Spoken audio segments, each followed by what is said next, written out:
Mga kapatid, magandang araw po at kapayapaan ay maghari sa ating isipan at sa ating puso. At follow and subscribe, Factbuster PH at The Beloved Catholic sa Facebook page ni Kaburnok. At abangan nyo si Kaburnok, no? Dahil marami siyang i-reveal na mga maling aral at matutuhanan natin ang katotohanan. Dahil ang katotohanan ay magbigay sa atin ng tunay na kalayaan. God bless. Kaya, let's go at simulan na natin.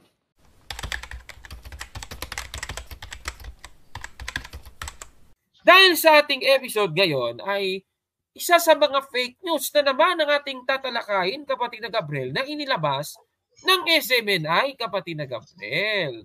Merong fake news eh. O anong fake news ba ito? Alam mo ba kung kay sino galing yung fake news na aking sinasabi, kapatid na Gabriel? Kanino po? O di sa best friend mo na naman. O sino mang best friend natin? Di si Apollo Quiboloy. O eto, panoorin natin. Mga kapatid. David, the chapters and verses of the Bible were made by Catholics that you are using right now. Try to Google it. Okay. Johnny David, Governor Generoso, Davao Oriental. He said, the chapters and verses of the Bible were made by Catholics that you are using right now. Try to Google it. And so, they were not made by them. They were maybe, what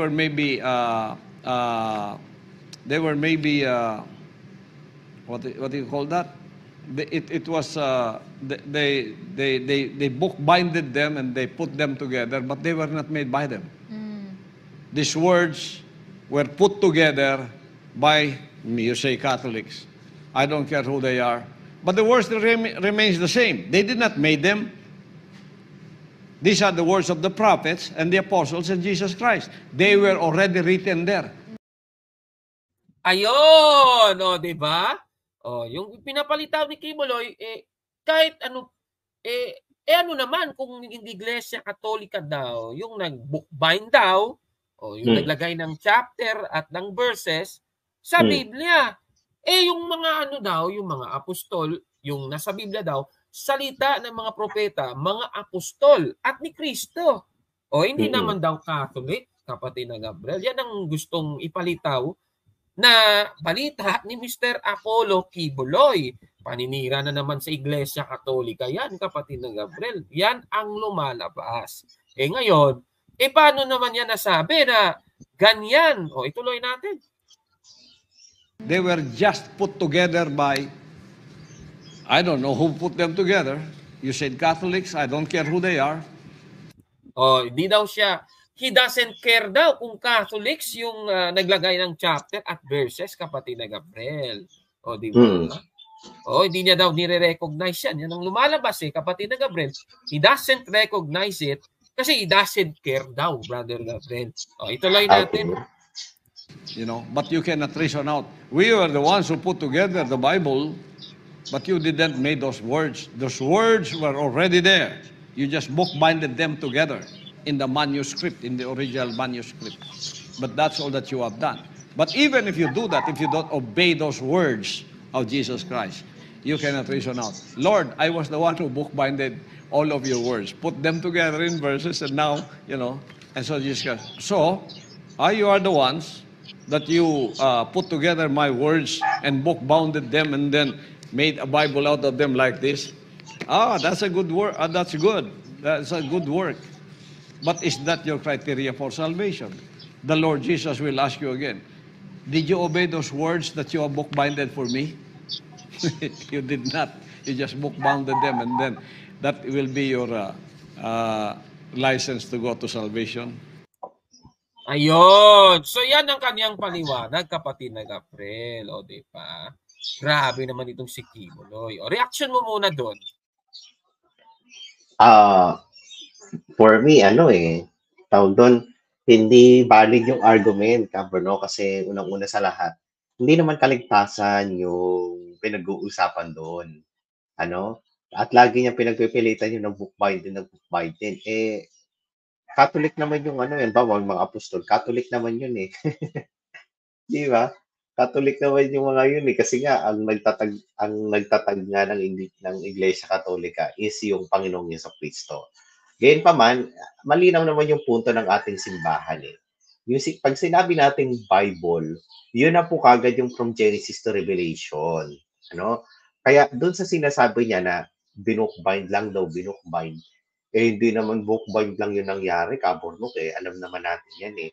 Nagkaroon ng matinding pag-a-analyze ang simbahan kung ito bang mga nandito eh talagang inspired, no? O ito ba'y kinasihan ng Diyos? So hindi lang po pagbo-bookbind yung ginawa ng Iglesia Katolika diyan. Nag-translate pa ang ating simbahan patungkol diyan. So para sabihin niya na bookbind lang, mali din po yun. At para pagbintangan tayo na hindi daw natin sinusunod yung nakasulat doon, be interpreter nga tayo ng kasulatan doon, kaburnok eh. Diba? Alam naman natin na kaya sinasabi ni Kibuloy na hindi daw sinusunod ng Iglesia Katolika yung nakasulat daw doon kasi hindi tayo sumusunod sa kagustuhan ni Kibuloy. Yun naman ang totoo doon eh. Magpakatotoo na tayo, direct to the point na tayo. Kasi ang punto lang naman dyan, kaburnok, dapat ang sundin natin yung sinasabi ni Kibuloy, yung interpretation ni Kibuloy sa Bible. Which is, as a Catholic, hindi ako papayag. Hindi ko yun susundin. Bakit? Bula ang Kristo siya eh. Diba? Bula ang mga ngaral siya eh. Dito sa atin sa Iglesia Katolika, alam ko na kapag may ipinatupad dito ang simbahan, lalo na kung magisterium yung nag-define, alam kong sumusunod ako sa Panginoong Diyos. Bakit? Ang magisterium kasi, yun yung kinasihan na mag-interpret ng kinasihang salita ng Diyos. Tinutulungan sila ng Espiritu Santo. So, ano man ang gawin natin na gawain dito sa Iglesia Katolika, ano man ang matutunan natin na aral dito sa Iglesia Katolika, especially yung mga defined na dogmas, doktrinas ng ating simbahan, alam ko na nakakasunod ako sa ating Panginoong Hesus Kristo. Yun yung aking masasabi ko pong kapatid. Ayan, salamat kapatid na Gabriel. At tama ka, ano? Yung kanyang sinasabi, yung mga apostol naman daw at si Kristo naman daw, yung mga nagsulat ng nasa Biblia, kapatid na Gabriel, pati yung mga propeta. Parang pinapalabas niya, hindi yun mga Katoliko. Yan ang kanyang gustong i-drive eh. Kasi, yun nga eh. Siya nga, sabi niya, ano naman kung Iglesia Katolika yung naglagay ng chapter at verses. Di ba? Oo, yan ang masaklap. Ngayon, Brother Gabriel, baka sasabihin ng iba, hindi naman Katoliko yung naglagay ng chapter at verses. Tignan natin. Tama ba yung ganyang sinasabi? Alam mo, Brother Gabriel, inamin na nga ng ibang mga relihiyon yan na Iglesia Katolika yung naglagay ng chapter at verses. Kagaya nitong sa nasa website ng Saksi ni Jehovah, ipakita natin sa screen. Ano? Ito yung sabi sa, makibasa nga nito, itong nasa article ng jw.org o Jehovah's Witnesses na website na chapters and verses who put them in the Bible. Pakibasa kung sino yung naglagay ng chapter, kapatid na Gabriel. Opo, ang nakalagay dito, English cleric Stephen Langton, who later became Archbishop of Canterbury, is credited with adding the chapter divisions to the Bible. He did this early in the 13th century CE when he was a teacher at the University of Paris in France. Di ba? So klarong-klaro, kapatid na Gabriel, ayon sa ating binasa, na pati yung Saksi ni Jehovah, inamin nga nila, kapatid na Gabriel, di ba? Yan ay totoo, tama, at yan ang katotohanan.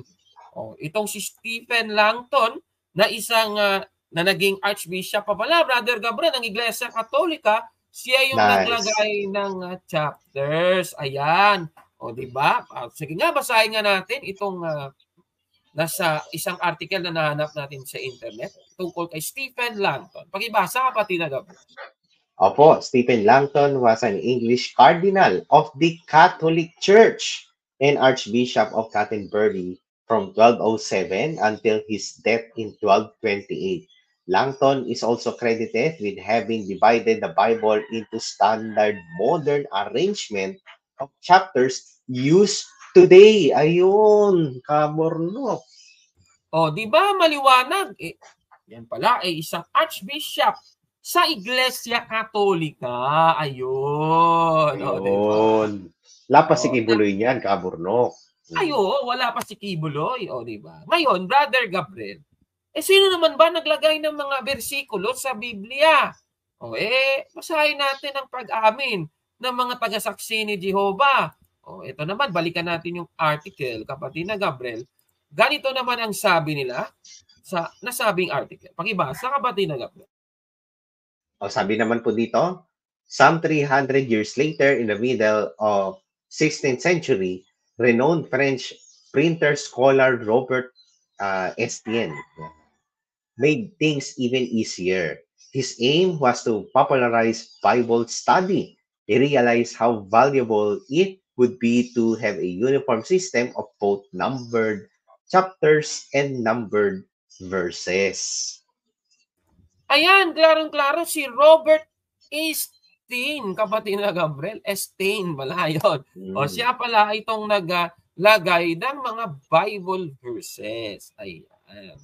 Oo, at itong si kapatid na Gabriel, itong si Robert na tinutukoy natin ay dati ding Katoliko. Pero later in his life, naging Protestante siya, kapatid na Gabriel. O, itong si Robert Estienne. Nakilala din ng iba na Robert Stephanus. Ayun. O, itong si Robert, the first Estienne, ay isa pong 16th century printer. O, taga-publish pala ng mga aklat yan, kapatid na Gabriel, at siya din yung sa kanya ikinikredit ang paglalagay ng mga bersikulo sa Biblia. Dati siyang Katoliko, pero bago siya mamatay, naging Protestante siya, kapatid na Gabriel. So, ibig sabihin, noong panahon na ininimbag ang mga nakasulat sa Biblia na nilagyan ng mga bersikulo, yan po ay ginawa ni Robert Estienne nung siya ay Katoliko pa, kapatid na Gabriel. Kaya tama pa rin para sabihin Katoliko nga ang naglagay ng kapitulo at bersikulo sa banal na kasulatan. Diba? At sabi ni Kibuloy, wala na.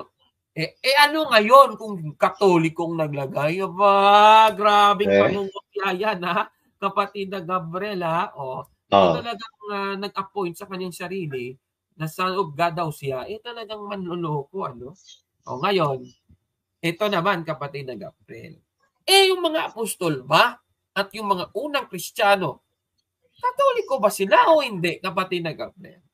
Ito naman ang susunod na katanungan na sasagutin natin. Basahin natin itong nasa Roma, Kapitulo 11. Pakibasa itong isasalin na ito na paraphrase on the New Testament Bible ng Roma 11:12. Pakibasa, kapatid na Gabriel. And if the Gentiles have been for great gainers by occasion of the sin and fall of the Jews, how much more when they shall become Christians will they add to the glory and greatness of the Catholic Christian Church? Ayan, klarong-klaro. Nasa Biblia pala, kapatid na Gabriel, na Iglesia Katolika pala, yung mga unang Kristiyano, miyembro pala sila ng Catholic Church, kapatid na Gabriel, di ba? Amen. Oo, katunayan nga, isa sa mga unang Kristiyano, na si Saint Ignatius of Antioch, sinabi niya, kapatid na Gabriel, na kung nasaan si Kristo, nandoon ang Iglesia Katolika. Oo, maliwanag po yan. Kaya fake news talaga itong si Kibuloy. Kanyang mga sinasabi. Ngayon, balikan natin nga yung kanyang pangungutya muli. Panoorin natin. David, the chapters and verses of the Bible were made by Catholics that you are using right now. Try to Google it. Okay. Johnny David, Governor Generoso, Davao Oriental. He said, the chapters and verses of the Bible were made by Catholics that you are using right now. Try to Google it. And so, They were not made by them. O, di ba? And so, yun talaga yung sabi niya. Grabe naman yan. O, di ba? So, tuloy natin. They were maybe Oo, ano? what do you call Oh, that? ano pa? It was ano? they O, di ba? Dahil sa kanyang panloloko, hindi na niya alam yung sasabihin niya, kapatid na Gabriel, o, di ba? Grabe naman yan. O, tuloy na. Kaya nga they book-binded them and they put them together, but they were not made by them. These words were put together by, you say Catholics. I don't care who they are. But the words remains the same. They did not make them. These are the words of the prophets and the apostles and Jesus Christ. Oh, mali ka. They didn't made by them ka pang nalalaman. Iglesia Katolika nga, members nga ng Iglesia Katolika, yung mga apostol, kapatid na Gabriel. Ano ba naman itong Mr. Kibuloy na ito? Palpak, ano? O, fake news peddler nga. O, di ba? Ganun yun lalabas, kapatid na Gabriel. Amen, amen. Hindi niya kasi sinasabi, Kaburnok, yung talagang yung diwa yung Biblia na meron tayo ngayon from Genesis to Revelation. Parang MCGI, Kaburnok, meron silang policy na ginagamit. Policy ng paggamit ng book, yung Biblios daw kasi book. May book naman na daw nung araw. Di ba? Policy yun kagaya din pala sila ni Kibuloy. Gumagamit ng policy, playing of words, para pagmukain na hindi yung Iglesia Katolika talaga yung nag-made or nag-create. Maminaw naman Kaburnok Di ba? Hindi lang tayo yung nag-create, no, nung Biblia na meron tayo ngayon from Genesis to Revelation. Tayo din yung nag-translate din. Kasi may original na teksto yan Di ba? Nakasulat yan sa Aramaic, sa Greek, tapos sa Hebrew, translate ng simbahan. Saan? Sa Latin. Hindi lang tayo yung nag-compile. Hindi lang tayo yung nag-create. Tayo din yung naglagay ng chapter and verses, pati translation. At nauna pa tayo sa isa sa mga pinakasikat na Bible translation ngayon ng Protestant, yung King James Version. Wala pang King James Version, meron na pong Douay Rheims Version. Di ba? So, naku po, para pagmukain niyang hindi nag-create or hindi yung Iglesia Katolika ang dahilan ng Biblia na meron tayo ngayon, ibabaliwala ni Kibuloy yung mga history na nangyari sa nakaraan, Kaburnok Kailangan niya maging fake news peddler at maglaro ng salita, yung playing of words, fallacies. So, yun po, Kaburnok. Di ba? So, talagang isa yan sa mga example na kailangan na talagang isara yung channel na yan dahil nagpapakalat ng kasinungalingan, kapatid na Gabriel. Di ba? Kawawa naman, At tandaan natin, kung ikaw ay talagang nagsisinungaling, delikado po yan, kapatid na Gabriel, di ba? At tandaan natin, kapatid na Gabriel, yung isa pa, ano ba itong kawan na meron, kapatid na Gabriel, na nandyan po ang ating Panginoong Sokristo, na ayon naman sa iba, sila lang daw yung maliligtas doon sa kawan. Ito, basahin natin. Itong nasa Juan, 16, kapatid na Gabriel, sa salin na Richard Baxter Bible. Pakibasa, kapatid na Gabriel. Opo, ito ang nakasulat.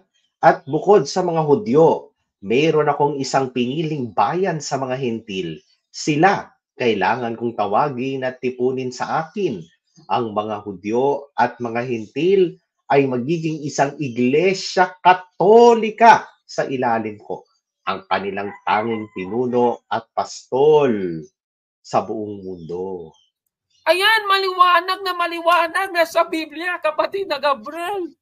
Yung mga dating Hudyo at dating Hentil, pinag-isa, naging isang Kingdom of Jesus Christ? Ano bang nakasulat doon, kapatid na Gabriel? Hindi po hindi po. Iyon ba yung nakasulat ba dyan? Iglesia ni Cristo ni Manalo ba? Wala namang ganun, kapatid na Gabriel. Ang sinasabi, magiging isang Iglesia Katolika. Ayun. Klarong-klaro yan, mga kababayan. At mga kababayan na naman, mababasa na naman natin sa comment section. Saan ba yan, ano na yan? Bible verse mo na yung binabanggit na yan. Ay, nako, ewan ko sa inyo. Marami kasi ayaw Ubay maniwala. na. Naubay na tayo. Katotohanan na ngayon sinasabi natin, ayaw nilang maniwala, bahala kayo sa buhay nyo. Diba? So, dahil dyan, kapatid na Gabriel, good luck na lang dyan sa mga naniniwala pa sa SMNI. Kailangan ng isara yan kasi fake news peddler. Peddler. Mga kapatid. Ayun. Diba? Sige, so yan po ang ating episode ngayon. Ano pong masasabi niyo? Paki-comment po sa baba, mga kapatid. At kung like po ang video na ito, paki-smash ng like button at mag-subscribe sa ating YouTube channel, Factbusters PH. Kaya, wag maniwala, sabi-sabi. I-check mo na kung fact nga talaga. Hanggang sa susunod na episode, kasama si kapatid na Gabriel Di Guzman, ako po si Gabo. At kami ang inyong taga-suri.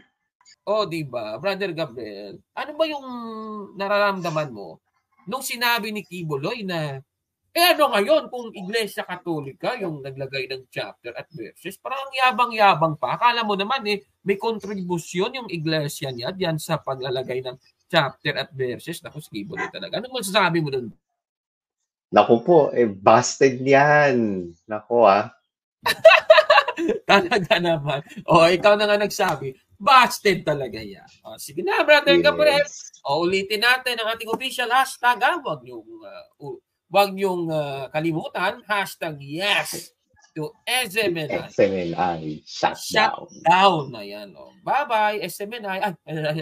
Bye-bye, mga kapatid. Ang sa susunod na episode, mga kapatid. Sige na, bye-bye na.